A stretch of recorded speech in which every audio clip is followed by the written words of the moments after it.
Radio La Voz de la Selva presenta Amazonía 21.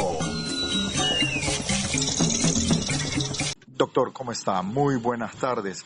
Bienvenido a Amazonía 21 de Radio La Voz de la Selva. Ante esta situación que vive el país, con las medidas adoptadas por el gobierno nacional y que incluso instituciones como la institución que usted representa han emitido pronunciamientos al respecto de observar que se afectan incluso elementales derechos de las personas, de los ciudadanos. ¿Por qué estas medidas dadas por el gobierno afectan los derechos de los ciudadanos? A ver, vamos a hablar de medidas concretas. En primer lugar, nosotros como Coordinador de Derechos Humanos tenemos una agenda. Esta agenda tiene 16 puntos y el primer elemento de la agenda era precisamente garantizar la vacunación de todos los peruanos y peruanas y el afrontar el tema de la crisis por el COVID. Entonces, un primer elemento que nosotros hemos tenido en estos meses es el avance de la vacunación y como tal la reducción de casos del COVID. La tercera ola para nosotros ha sido realmente mucho menor que las anteriores.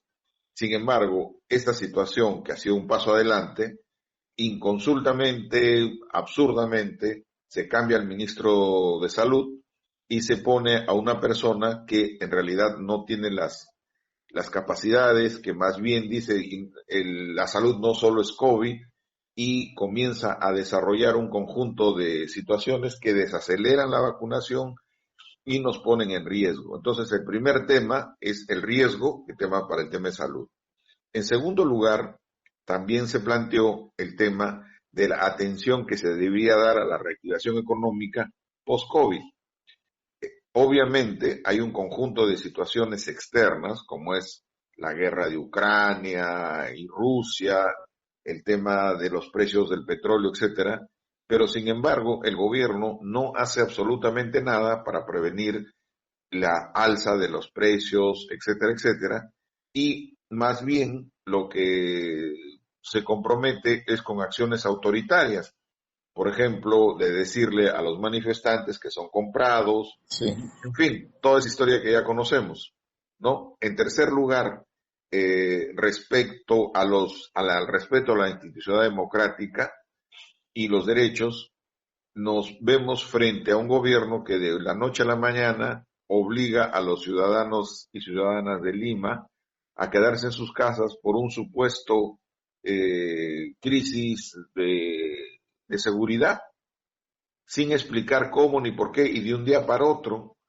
de tal suerte que ha generado alrededor de 1.500 millones de soles de pérdidas, ¿no? Entonces, definitivamente, no vemos que se encamine al respeto de los derechos, sino más bien a restringirlos. Por ejemplo, acaba de dar una norma para declarar en emergencia todas las carreteras, ¿no? De vías nacionales. ¿Con qué fin? Con el fin de que las Fuerzas Armadas tomen el control de ello. Eso es lógico, eso es posible en un gobierno que se ha llamado que respeta la voluntad popular, etcétera, y que ayer hemos visto los discursos en Huancayo y hoy los discursos en Puno, que están cerca del pueblo. Y entonces, ¿por qué declaran emergencia las carreteras? Es una situación increíble. Entonces, lo que nosotros vemos es que el presidente Castillo está haciendo rehén de un grupo que es Perú Libre, que le garantiza que no lo vaquen en el Congreso, le garantiza los 44 votos, ¿no? Y con esos 44 votos, él tiene que cumplir con la cuota de Cerrón, tiene que cumplir con la cuota de los partidos que apoyan con esos 44 votos, y entonces estamos en una situación que no hay rumbo, que no se ve qué es lo que se busca, que no se ve una claridad. Y en esa situación lo que nosotros le reclamamos al presidente: señor presidente, gobierne, señor presidente, tenga un camino, señálenos cuál es la línea. No hay nada. Y bueno, y si no lo puede hacer, porque hay que ser también conscientes, cuando uno no puede con la tarea, bueno, mejor que lo haga otro u otra, ¿no? Entonces, eso es lo que nosotros como movimiento de derechos humanos observamos y vemos que lamentablemente no, como dice pues comúnmente, no da pie con bola, ¿no? Y eso es un tema Es- que, que nos preocupa. sí. Ay, doctor, posiciones como la que adopta el Consejo de Derechos Humanos eh, pueden ser o pueden obtener respuestas, decimos, del gobierno, como ya hemos tenido respuestas a lo largo de estos casi 8 o 9 meses de el gobierno del presidente Castillo y su entorno, de querer ningunear esas observaciones en vez de tomarlas bien, en vez de tomarlas como un consejo que hay que tener en cuenta, más si conocemos el prestigio y el reconocimiento de la institución. De querer vincular a los grupos de oposición, que creo que también ha sido otro de los puntos débiles, ningunear, queriendo matar al mensajero, más no captar y tomar de buena forma el mensaje, ¿no? Así es. Y lo que a nosotros nos preocupa sobremanera es que hay situaciones muy preocupantes, ¿ah? Es decir, todos vemos como un dato de que no hay fertilizante, ¿no? Eso significa, en términos concretos, una baja de la producción del agro. Y una baja de la producción del agro, ¿a quién va a perjudicar? No solo a los agricultores, sino también a los que consumimos. Se va a subir los precios de los productos. En ese precio de los productos no ganan los agricultores, sino los intermediarios. ¿Y quiénes sufrimos? El pueblo. Entonces, no se trata acá de un tema exclusivamente de malquistar, en fin, de que no nos cae bien determinada persona. Todo lo contrario. Nosotros hemos visto con mucho esperanza el ingreso de un profesor rural, etcétera, que venía pues de abajo, como se dice realmente de abajo, y pensamos que él podía dirigir a un país pensando en los pobres, pero vemos no solo el tema este de su falta de dirección política, sino que comienzan a aparecer sobrinos, primos, amigos, en fin, en una cohorte que lo único que busca es que no haya, que dice no pueden haber pobres en un país rico, pero los únicos que se enriquecen son los cercanos, ¿no? Entonces, esa es una situación que nosotros nos preocupa y como usted dice, no vemos nada para mejor, más bien para peor, ¿no? Entonces, él puso al señor Guido Bellido. Bueno, el señor Guido Bellido no tenía las capacidades, etcétera. Puso a la doctora Mirta Vázquez.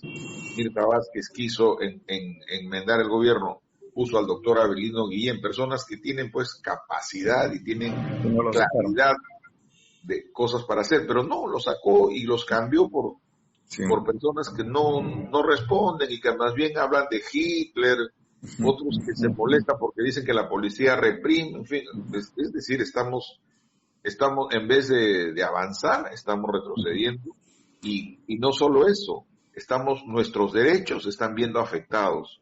Si uno podría decir, bueno, pues estamos retrocediendo 1 cuadra, 2 cuadras, ya dejemos, ya seguramente vamos a avanzar, pero lo que no podemos retroceder es en nuestros derechos. Acciones como esta, doctor, y un poco aterrizando ya en la realidad de nuestras regiones, concretamente desde nuestro particular interés, la región Loreto, porque se vienen elecciones municipales, elecciones regionales, y los peruanos nuevamente volveremos a las urnas para elegir a nuestras autoridades. Pero también parte de la reflexión es que durante los últimos procesos electorales, elecciones generales, regionales, locales, parte de todo lo que estamos sufriendo, padeciendo, es también producto de nuestra irresponsabilidad, si se quiere, como ciudadanos electores. Vamos a votar para que no nos multen, no nos preocupamos por conocer a fondo quiénes son los que pretenden gobernarnos y liderar el destino de nuestros pueblos. Y lo que sucede en la capital sucede en los distritos, en las provincias y en las regiones.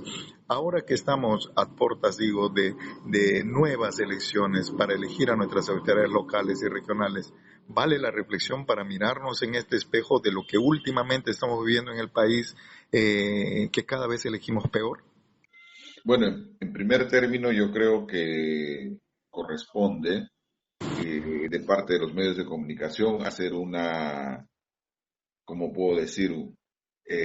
Si vale el término, expulgar a todos los candidatos o candidatas para presentar su hoja de vida. En segundo lugar, tener claro pues que no se puede votar por cualquiera, en el sentido de no importa que robe con tal de que haga obra. En tercer lugar, ser bastante conscientes porque mucha gente piensa, no, yo vivo de mi trabajo y lo que haga la autoridad a mí no me va ni me viene, y eso es completamente falso, porque lo que ocurre en nuestro país, en nuestra localidad, tiene mucho que ver con lo que hace la autoridad. Y entonces hay que votar responsablemente, hay que votar pensando en que son 4 años los que va a estar, y pensando también en que no nos dejemos llevar por los cantos de sirena, por las falsas promesas, por las personas que regalan cosas, en fin, ¿no? Mucha gente dice, bueno, pues por lo menos me llevo un polo, me llevo qué sé yo, cualquier cosa, ¿no? Eso me da el candidato. Yo lo que creo es más bien que a esas personas que regalan, esas personas después van a tener que recobrar su inversión, y obviamente no lo van a hacer de la manera correcta. Doctor Hugo, le agradecemos muchísimo que nos haya permitido conversar con usted, escuchar la posición del Consejo de Derechos Humanos y también entrar en ese nivel de reflexión ahora que estamos a puertas, decíamos, de un nuevo proceso electoral vinculado a los distritos, a las provincias y a las regiones de nuestro país. Le agradezco mucho, doctor, muy amable. Muchas gracias a usted. Buenas tardes. Hemos presentado Amazonía 21, todos los sábados de 12 del mediodía a 1 de la tarde, por los 93.9 FM, Radio La Voz de la Selva.